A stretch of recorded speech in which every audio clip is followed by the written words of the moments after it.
প্রিয় দর্শক, দেশ এবং দেশের বাইরে থেকে এই মুহূর্তে চুয়াডাঙ্গা পরিবারের মাধ্যমে যারা আমাদের সাথে যুক্ত হয়েছেন, আপনাদের সবাইকে স্বাগত জানাচ্ছি। আপনাদের সাথে আছে আমি আরিফ হাসান, আর আমি আছি এই অঞ্চলের ঐতিহ্যবাহী যেই নদীকে কেন্দ্র করে এই জনপদ গড়ে উঠেছে, অর্থাৎ মাথাভাঙা নদীর তীরে আছি। দর্শনা শহরের ঠিক পাশেই পার্কেষ্টপুর মদনা ইউনিয়নের মধ্যে। আর আপনাদের একটা তথ্য দিয়ে রাখি, 1971 সালে এই জায়গায় মাথাভাঙা নদীর পানির প্রবাহ ছিল 12,900 কিউসেক, যেটা মাথাভাঙার ইতিহাসে সর্বোচ্চ পানি। আর মাথাভাঙা নিয়েই মূলত আজকের আমাদের প্রতিবেদন। মাথাভাঙা নদীর অতীত ইতিহাস জানবো, মাথাভাঙা নদীর বর্তমান অবস্থা সম্পর্কে আপনাদের সামনে তুলে ধরবো। আর আমাদের সাথে আছে এই অঞ্চলের একজন উদীয়মান সমাজকর্মী, মুক্তমনের লেখক যাকে বলি, জনাব নাসিম আহমেদ। তার কাছ থেকেই জানবো মাথাভাঙা নদীর হারানো শৈশব সম্পর্কে। মাথাভাঙা চুয়াডাঙ্গা জেলার প্রধান নদী, আবার পদ্মা নদীর দ্বিতীয় বৃহত্তম শাখা। একসময় মাথাভাঙা নদী ছিল পদ্মার প্রধান শাখা। জনাব নাসিম আহমেদ বেড়ে উঠেছেন মাথাভাঙা নদীর তীরে গড়ে ওঠা শিল্প শহর দর্শনায়। তিনি আমাদের জানালেন, শৈশবে তিনি এই নদীর ভরা যৌবন দেখেছেন। আমি ছোটবেলায় এই নদীর, যখন আমরা ক্লাস 4-5 পড়ি, ঘুরতে আসতাম, তখন এই নদীর পূর্ণ যৌবন ছিল এবং আরো ব্যাপক আকারে এদিকে সব দিকেই পানি ভরাট থাকতো। কিন্তু ধীরে ধীরে অবৈধ দখল, পলি জমার কারণে নাব্যতা কমে গেছে। এবং আমি বইতে পড়েছি, ইতিহাসে পড়েছি যে এখানে এই নদী কেন্দ্রিক দর্শনের ব্যাপক অর্থনীতিতে ব্যাপক ভূমিকা রাখতো। কিন্তু কালের গতিতে অবহেলার কারণে, পলি জমার কারণে, অবৈধ স্থাপনার কারণে নাব্যতা হারিয়ে ফেলেছে।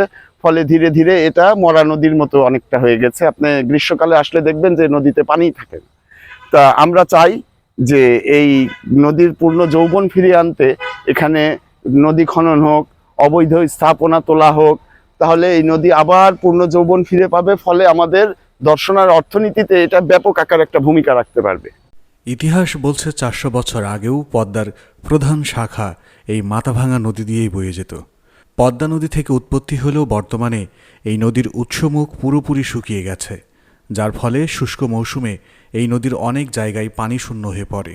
এতে একদিকে যেমন নদীপাড়ের মৎস্যজীবী সম্প্রদায়ের লোকজন কর্মহীন হয়ে পড়ে, তেমনি দেশীয় মাছ বিলুপ্ত হয়ে যায়।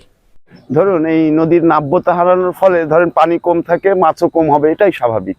তা পানি কম থাকার কারণে এখানে মৎস্যজীবীরা তাদের পেশা পরিবর্তন করে বিভিন্ন পেশায় তারা যোগ দিয়েছে। এখন যদি আপনি তাদেরকে ফিরিয়ে আনতে চান, তাহলে এই নদী খনন করতে হবে, অবৈধ স্থাপনা উচ্ছেদ করতে হবে। তাহলে পানি দীর্ঘ বেশি থাকলে এখানে আবার দেশি মাছের পর্যাপ্ত আবাদ হবে বা আসবে। এখানে কৃষক হালদাররা তখন মাছ পাবে ব্যাপক আকারে।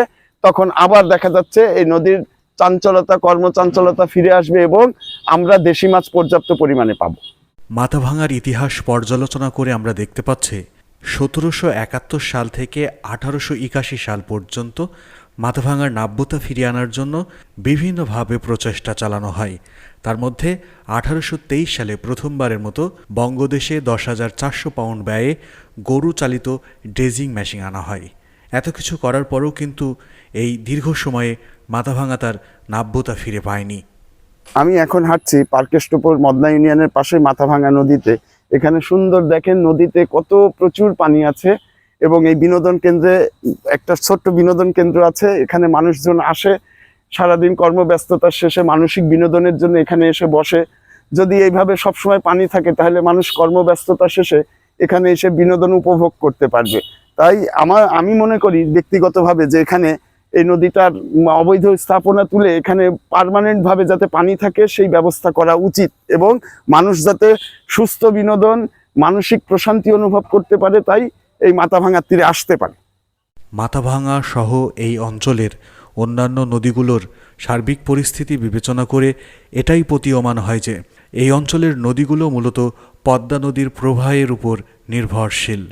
তাই আমাদের উচিত মাথাভাঙা নদীর সকল অবৈধ স্থাপনা উচ্ছেদ করে এই নদীর স্বাভাবিক গতি প্রবাহ ফিরিয়ে দেওয়া।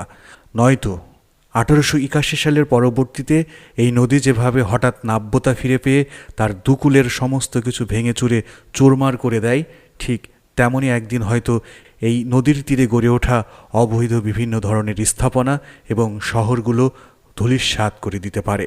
আমাদের পরবর্তী প্রজন্মের সুরক্ষার জন্য, আমাদের পরবর্তী প্রজন্মের একটি নিশ্চিত ভবিষ্যতের জন্য এই মাথাভাঙা নদীর স্বাভাবিক গতি প্রবাহ ফিরিয়ে দেওয়ার জন্য তার অবৈধ স্থাপনাগুলো নিজ উদ্যোগে খালি করার এখনই সময়।